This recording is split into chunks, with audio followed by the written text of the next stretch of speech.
আপনাদের পরামর্শ নিয়ে আপনারা যাদের। আমি আমার বক্তব্য শেষ করছি। বাংলাদেশ জিন্দাবাদ, বাংলাদেশ জাতীয়তাবাদী দল বিএনপি জিন্দাবাদ।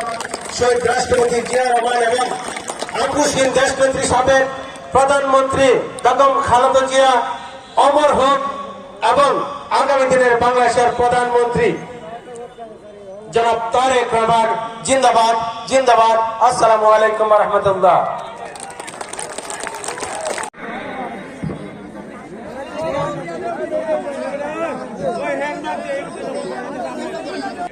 বাংলাদেশ জাতীয়তাবাদী দল বিএনপি তারিকুল উপজেলা শাখা কর্তৃক আয়োজিত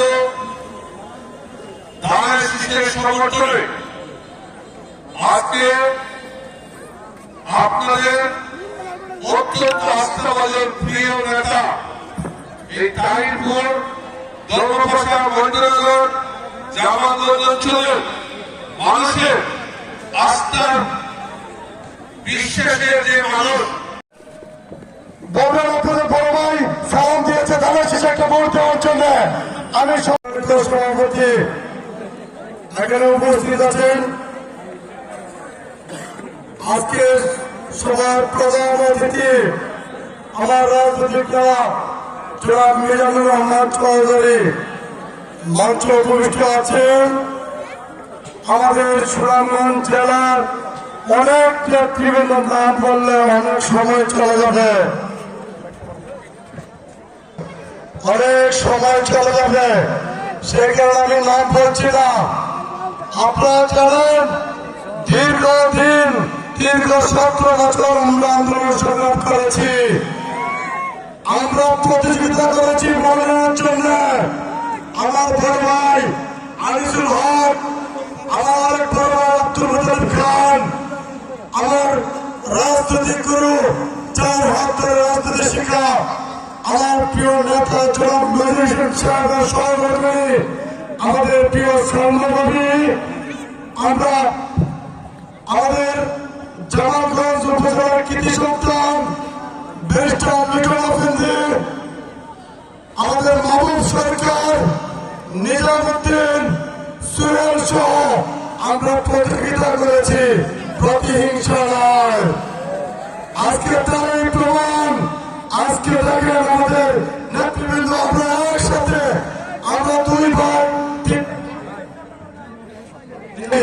আমাদের মধ্যে কোনো হিংসা নয়। এই প্রতীক হচ্ছে আমাদের জনগণের প্রতীক, উন্নয়নের প্রতীক, সত্যের প্রতীক, ন্যায়ের প্রতীক। তো আমি যে কথা বলতে চাচ্ছি সেটা আপনারা জানেন। এই যে আমাদের সুনামগঞ্জ বাংলাদেশের মাঝে সবচেয়ে আয়তনে বড় একটা আয়তন, আমরা সুনামগঞ্জ সেটা বাংলাদেশের সবচেয়ে অবনীত একটা আসন। আমাদের এখানে খনিজ সম্পদে ভরপুর, আমাদের চাল ধান, আমাদের বালি পাথর, আমাদের কয়লা চুনাপাথর সব আমাদের, কিন্তু আমাদের কোনো উন্নয়ন নেই। তো আমি কথা দিচ্ছি, আজকে এই স্টেজে অনেক ত্রুটি বিচ্ছিত হয়েছে, আমার দিকে তাকিয়ে আপনার কলা সম্ভব দৃষ্টিতে থাকবেন। আর একটা কথা বলবো, আপনাদেরকে কথা দিচ্ছি, যারা জনগণের সাথে পাওয়ার দেখাবে সে যত বড় নেতাই হোক, তাকে আমাদের পাশে রাখবো না ইনশাল্লাহ। আপনারা আমার প্রতি বিশ্বাস রাখেন, আমি আপনাদের কামরুল, আমি আপনাদের সন্তান, কারণ আপনারাই তো আমাকে এই জায়গায় নিয়ে আসছেন। আমরা আগামী উন্নয়ন পরিকল্পনা করব আপনাদেরকে নিয়ে, আমাদের যে ক্যান্ডিডেট আছে তাদেরকে নিয়ে। আমার শক্তি হচ্ছে আমার অভিভাবক জনগণ, আমার শক্তি হচ্ছে আমাদের এই ক্যান্ডিডেটরা, যারা আমাকে সহযোগিতা করবেন, সহযোগিতা করছেন। আমি আপনাদেরকে একটা কথা বলবো, কেন্দ্র আগামী 12 তারিখ সকাল 7টার মধ্যে সবাই কেন্দ্রতে যাবেন।